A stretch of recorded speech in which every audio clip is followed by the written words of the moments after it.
bersama Windy Septiana, podcast bersama jaringan Pemret Promed. Hari ini Windy bersama dua cowok keren. Yang pertama moderator kita, Mas Hadi Suprapto. Halo Mas Hadi. Halo. Selaku Pemret Harian Haluan.com. Karena dibilang keren jadi jaim. Dan juga sekjen ya Mas ya, jaringan Pemret Promedia. Dan yang satu lagi, the special one, the one and only, nggak ada yang tahu kakak yang satu ini, Kakak Arif Rosyid. Halo Mbak Ini.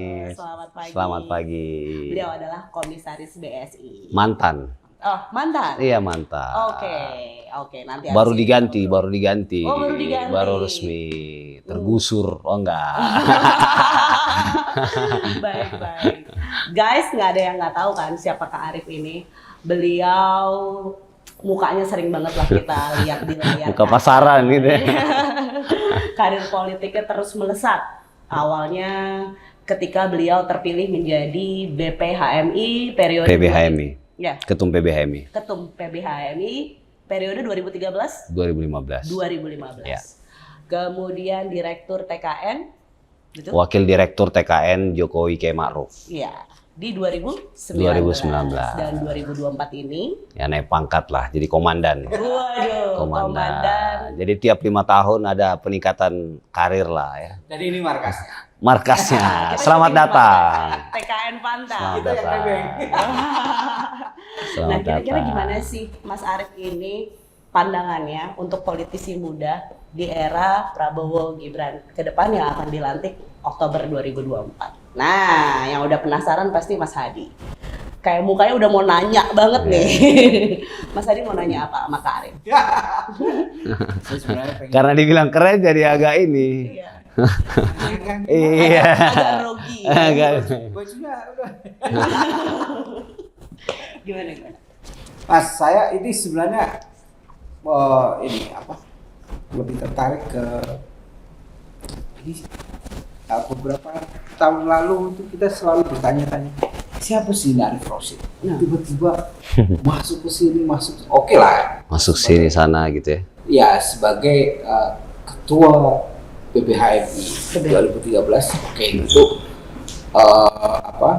itu kita tahu dari situ. Tapi apakah hanya ketua PBHMI selancar itu? Karena banyak. Ketua HMI kan 2 tahun sekali pemilihan kan. Ya. Dan tidak semua ketua itu bisa eksis.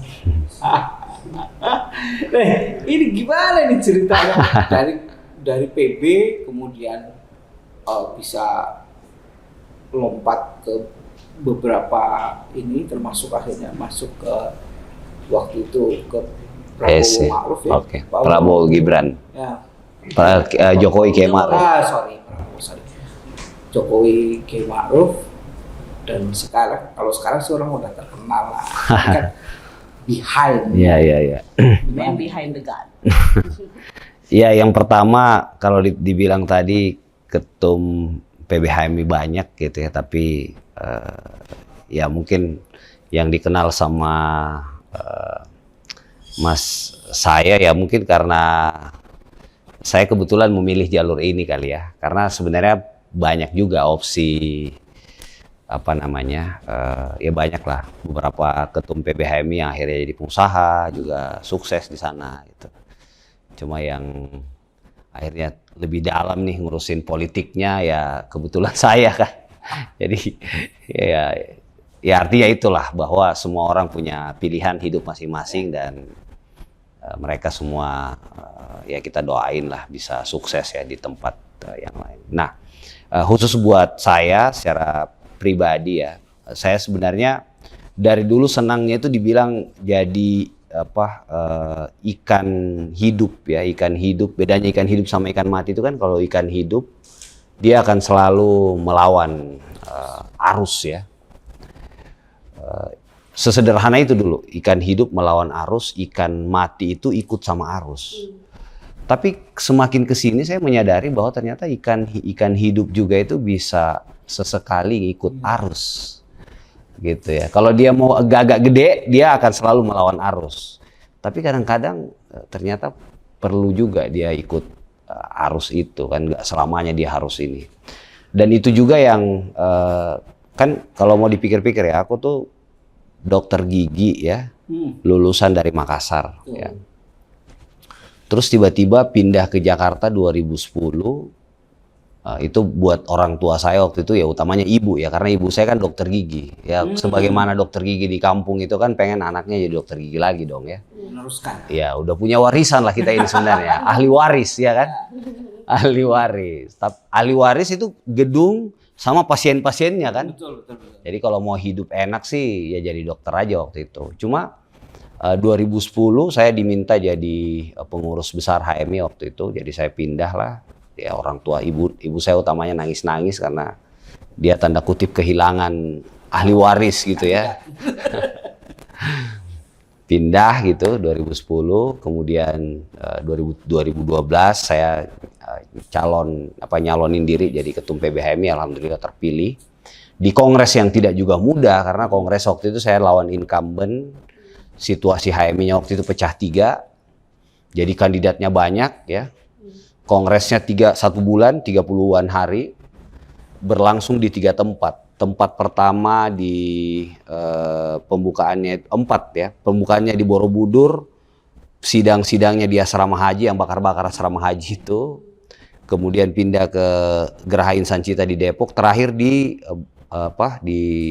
gedung di Ragunan. Kalau nggak selesai di Ragunan pindah ke kebun binatang. Karena 4 kali gitu. Jadi kemudian setelah itu saya kuliah S2, saya kebijakan kesehatan S3. Jadi sebenarnya kalau pendidikan ya saya kesehatan. Gitu. Tapi akhirnya ditugasin jadi wakil direktur TKN waktu itu sama Bang Bahlil gitu, sama Pak Erik, sama Bang Rosan. Kemudian setelah selesai diminta jadi komisaris di Bank Syariah, kan sama sekali dunia yang berbeda kan. Jadi diminta lah saya ikut tes 3 kali, manajemen resiko 2 kali, tes syariah 1 kali, sama fit and proper test di OJK. Alhamdulillah agak botak juga belajarnya, tapi alhamdulillah lulus juga. Bisa jadi ini juga ya, ekonom. Ya waktu itu saya perlu juga belajar dan saya banyak tulisan saya juga akhirnya tentang ekonomi dan keuangan ya, lebih spesifik tentang syariah. Dan saya dianugerahi waktu itu 2 tahun saya jadi komisaris di Bank Syariah. Saya akhirnya dianugerahi tokoh penggerak ekonomi syariah oleh Bank Indonesia. Waktu itu di pertemuan tahunannya BI. Jadi alhamdulillah lah. Jadi setiap dikasih amanah kita bisa menjalankan dengan baik dan juga tidak malu-maluin lah gitu. Dan makanya tadi ditanya seperti apa ya, mungkin karena iya kita buat yang terbaik lah. Dan dulu kan guru SD kita selalu bilang rajin belajar dan rajin menabung. Jadi alhamdulillah lah. Nggak rajin berorganisasi. Belajar. Ya belajar di organisasi. Oke, apa itu yang diartikan sebagai hijrah? Saya baca ada satu hadis menarik ini di ARH. Kayak beliau ini pengen hijrah dari seorang dokter menjadi aktivis.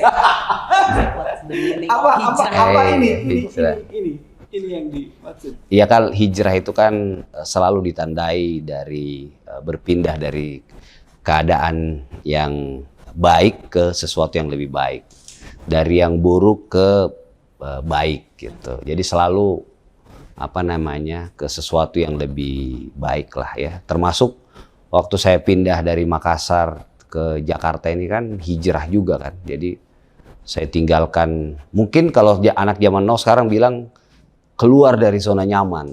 Ya. Yeah. Karena zona nyaman itu mematikan. Ya, dulu saya belajar itu teori kodok dalam apa itu? Dalam wajan itu kan, ya kan, diam tiba-tiba dinaikin suhu, matilah dia tiba-tiba. Itu yang mematikan. Dan ngomong-ngomong hijrah, ini sebenarnya pakai peci udah lama ya. Jadi ini dulu aja nih ya. Ya. Mas Adi kenapa fokusnya ke peci sih? Ini ada sesuatu yang unik. Okay. Anak muda mau kemana-mana pakai peci itu nggak gampang loh. Iya. Istri saya itu pernah ketemu beliau. Istri ya? Di Grand Indonesia. Dia bilang, ayah tadi saya ketemu Bang Arif Rusdi. Dia pakai peci Oke. Di mall. di mall, lagi nganterin anak. Nggak bawa proposal biasanya. Saya nggak tahu. Nggak, biasanya kan orang pakai peci itu Identik. identik ya. Pakainya Iya. pakai Bawa biru proposal. langit. Pakai Pakainya baju biru langit. Oh. Oh, oke gas. Iya. Dan itu menjelang pemilu ya. Ya. Menjelang pemilu, dan beliau ini masih mau nganterin anaknya Aha. main Di playground gitu. di playground. Oke. Dan ikut naik kalau nggak salah. Oh, iya, nah. Bener nggak? Ya, kalau ada waktu saya selalu bareng anak sih. Ya, membagi waktu ya. Dan itu waktu itu istri saya pengen foto, tapi katanya malu. Nantilah saya main ke rumahnya beliau berarti ya. Atau suaminya dulu lah. Iya. Nanti tunjukin ke istrinya. akhirnya merembet kemana-mana. Itu loh, yang sudah sukses saja masih mikirin anaknya, nganter anak.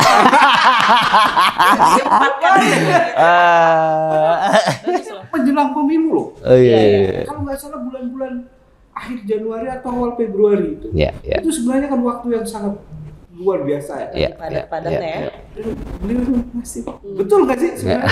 Betul. Apa jangan-jangan salah?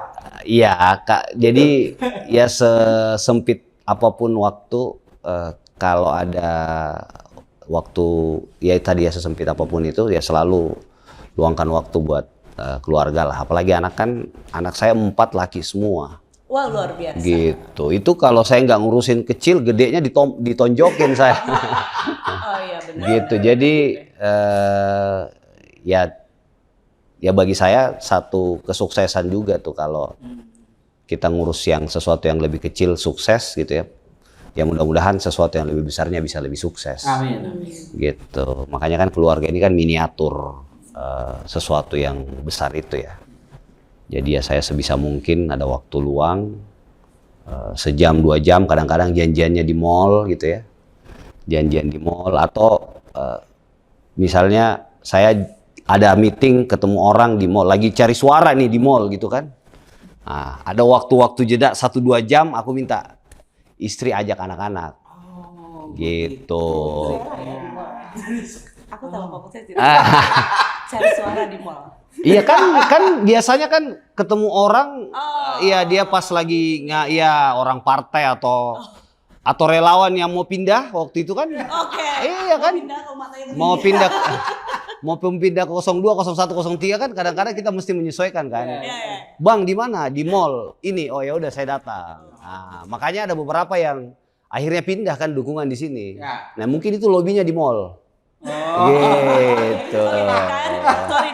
Suasana dingin ya kan. Makan enak. Pecinya nih. Oh, peci. Mas Adi kan nanya peci. Iya.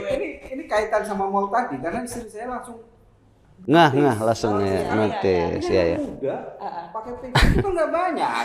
Ya sebenarnya kalau pakai peci dari dulu kan ya, kalau di kampung itu sholat pakai peci gitu. Tapi sewaktu-waktu ya kan. Terus belakangan 2013-15 waktu jadi ketum itu kan setiap acara-acara formal aja kan pakai peci hijau hitam, terus ada renda-rendanya apa sih istilahnya itu ya.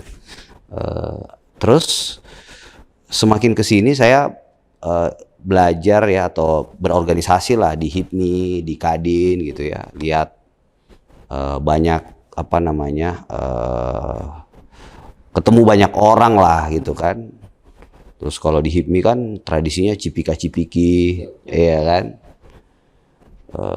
Terus dengan teman-teman yang lain lah, ya itu sah-sah juga gitu bagi sebagian yang lain. Nah, cuma dari situ saya belajar bahwa ternyata kita kadang-kadang butuh sesuatu di luar diri kita untuk kontrol diri itu gitu. Jadi dari situ saya bilang kayaknya pakai peci ini menarik juga itu. Dan kan sebenarnya peci ini Bung Karno itu pakai peci di forum-forum internasional ya. Ya, di forum-forum internasional. Jadi sebenarnya peci itu akhirnya jadi simbol nasionalisme juga. Dia tidak hanya terbatas sama teman-teman yang Islam misalnya saya gitu ya. Jadi akhirnya multidimensi. Jadi setelah itu ada juga spiritualnya sedikit buat jaga-jaga diri gitu ya. Ada juga yang apa namanya, merasa nasionalismenya itu penting ditonjolkan gitu. Sebab lainnya banyak juga konsekuensinya kan, akhirnya dianggap tadi ya old school gitu ya. Kadang-kadang ini forumnya misalnya di mall, ini emang ada pengajian di sini. Ya ada yang gitu-gitu, tapi ya seiring berjalan waktu saya jadi biasa. Ini juga bisa jadi menjaga saya dari hal-hal, kan katanya godaan laki-laki ini harta tahta wanita ya kan. Jadi mudah-mudahan wanitanya bisa membatasi ya kan. Kan ada itunya. Jadi orang yang mau cipika-cipika jadi ini perlu nggak ini cipika-cipiki ya kan? Soalnya pakai peci. Tapi saya itu sudah 3 bulanan. Ini misalnya saya jalan-jalan malam-malam pakai peci, soalnya ke kantor ya. Yeah. Ke kantor saya belum pede. Pernah saya meeting di Promedia pakai peci itu semua pada bersorak-sorak. Iya. Dikasih Al-Quran nggak? Reaksi ya. Al-Quran sih. Nanti suruh baca kitab itu. tapi betul sih apa yang saya rasakan ketika saya jalan-jalan ke mall pakai peci. Saya kan biasanya kalau misalnya ke mall mata jelalatan. Begitu pakai peci mau jelalatan malu. Iya. Iya, itulah yang tadi Arif bilang, menjaga juga sebenarnya. Jadi mau nggak mau, jadi nah akhirnya istri mendukung. Bu. Itu manusiawi ya soalnya. Iya, dan istri mendukung. Pakai peci aja. Biar ingat gitu. Oke. Nah ke kantor belum pede. Oh, belum pede. Kak Arif ini penasaran nih. Boleh ya, Kak Arif ini namanya digadang-gadang masuk ke dalam kabinet Prabowo Gibran. Respon Kak Arif terhadap ini gimana? Ya biasa aja sih ya. Oh, biasa aja, baik. Biasanya tuh gini, karena sebenarnya sejak 2019 ketika jadi tim sukses Jokowi Kiai Ma'ruf itu juga banyak sekali kan yang setiap daftar nama yang ini selalu ada. Dan waktu itu mungkin karena apa namanya baru kali ya. Jadi kan merasa wah, kalau perlu kita viralin, kita tambah lagi ya kan. Gitu waktu itu 2019. Tapi saya tuh semakin kesini ya, misalnya ya tadi ya soal ketika saya diminta akhirnya jadi komisaris BSI. Saya kan waktu ditanya sama Pak Erik, saya bilang, Bang, waktu itu Rif, saya jadi Menteri BUMN, kalau komisaris apa?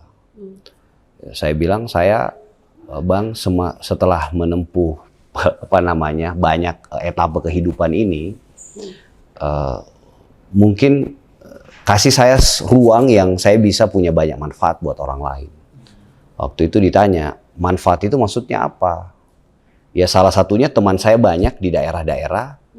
Gimana biar saya bisa mengakses atau saya biar bisa ketemu nih sama kawan-kawan saya dan saya bisa kasih manfaat buat mereka. Waktu itu Pak Erik langsung nyambung bilang, oh kalau gitu yang cabangnya banyak ya. Iya, mungkin salah satu indikatornya itu. Wah, cabang banyak itu pilihannya cuma bank, Himbara, Rif, dan yang kedua PT Pos. Ya, Himbara kamu nggak punya pengalaman, latar belakangmu kesehatan dan lain-lain. Terus PT Pos masih rugi gitu. Jadi ya buat kemana-mana kan akan membebani juga gitu ya. Akhirnya 1 bulan setelah itu Pak Erik nelpon, Rif kita udah rapat kamu untuk sementara di Bank Syariah Mandiri waktu itu. Oh, BSM belum merger kan. Di anak perusahaan dulu. Oh iya saya bilang saya dimanapun Bang, karena bagi saya berkhidmat gitu ya atau berkontribusi atau bermanfaat buat orang lain itu jauh lebih berarti gitu. Nah dari situ ketika jadi komisaris BSM kemudian akhirnya merger BSI kan jadi gede kan. Jadi untungnya sekarang terakhir itu 5,9 triliun, 5, sekian triliun lah gitu. Ya gajinya ratusan juta juga lah ya, tantimnya miliaran ya kan.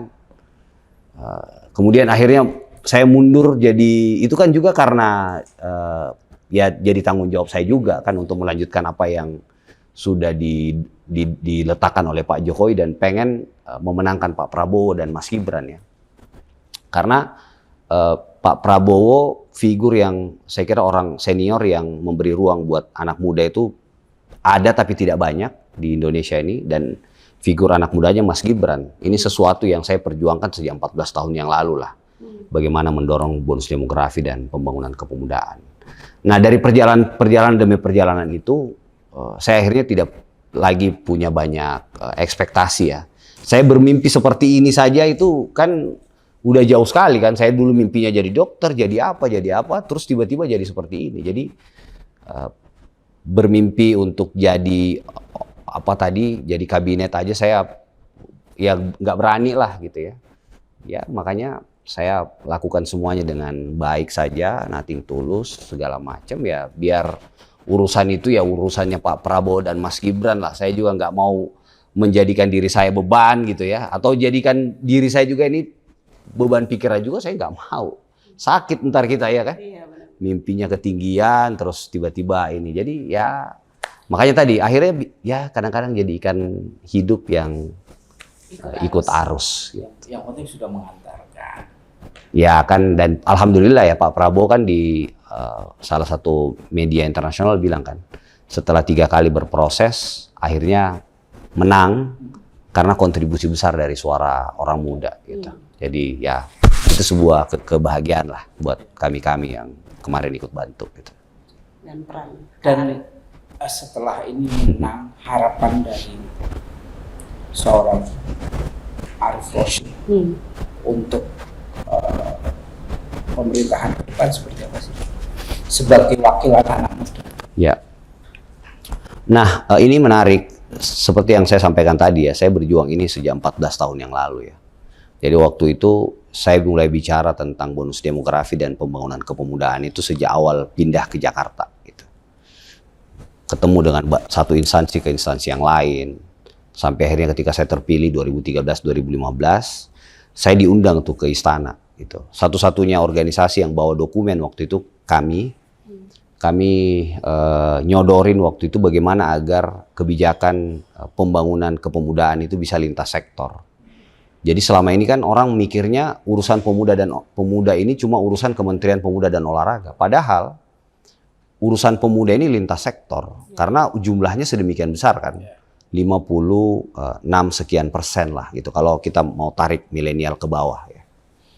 Nah, artinya apa? Mendekati orang muda ini tidak lagi menjadi beban satu pihak di Kementerian Pemuda dan Olahraga misalnya atau di Dinas Pemuda dan Olahraga, tapi ini harus menjadi tanggung jawab bersama nih. Karena jumlah semakin besar, kalau tidak kita kanalisasi, itulah bonus demografi itu akan menjadi the window of disaster kan. Dia tidak menjadi the window of opportunity. Makanya ketika Pak Prabowo menggandeng Mas Gibran gitu ya, Raka Buming Raka, bagi saya ini adalah kesempatan untuk memperluas ruang buat orang-orang muda ini bisa berkontribusi buat bangsa dan negaranya. Karena tadi 50% sudah sedemikian banyak jumlahnya, kalau tidak ada representasinya, maka kebijakan-kebijakan itu juga tidak akan bisa berpihak tanda kutip kepada orang muda. Jadi sekarang yang kita dorong adalah bagaimana kepemimpinan Pak Prabowo dan Mas Gibran ini yang didukung oleh sedemikian besar orang muda, itu juga harus kebijakannya berpihak kepada orang-orang muda. Keberpihakan itu tidak mungkin ada kalau nggak ada perwakilannya atau representasinya. Makanya saya sesederhana berpikir ya, kalau presidennya 50% senior, 50% wakil presidennya orang muda, maka ke bawah-bawahnya ya syukur-syukur kalau bisa nyampe 50% juga. Misalnya kepala daerah yang paling dekat ini. Kalau nggak wali kota, gubernur, dan bupatinya muda, ya minimal wakil-wakilnya muda. Gitu. Nice. Duta besarnya misalnya yang senior-senior, minimal nanti wakil-wakilnya juga muda. Atau bahkan duta besarnya dipilih. Nah, dari situ, dari kita dorong kebijakan itu, akhirnya jadilah peraturan presiden tahun 66 tahun 2017 tentang koordinasi lintas strategis kepemudaan. Kemudian 2019, kalau kita masih ingat, ketika Pak Jokowi melantik Mas Nadiem Makarim, kan ada harapan buat orang muda. Setelah itu Mas Dito Aryo Tejo, wakil menterinya ada Mbak Anggela, ada Jerry Sambuaga ya. Setelah itu kan staf khusus presiden milenial misalnya.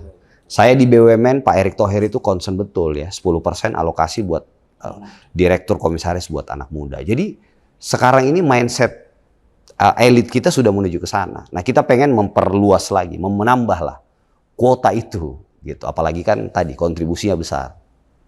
Gitu. Jadi ya mudah-mudahan kepemimpinan Prabowo Mas Gibran ini, kalau dulu Pak SBY kan pro pur, pro growth dan apa tuh? Nah, ini mudah-mudahan ada pro youth ya. Jadi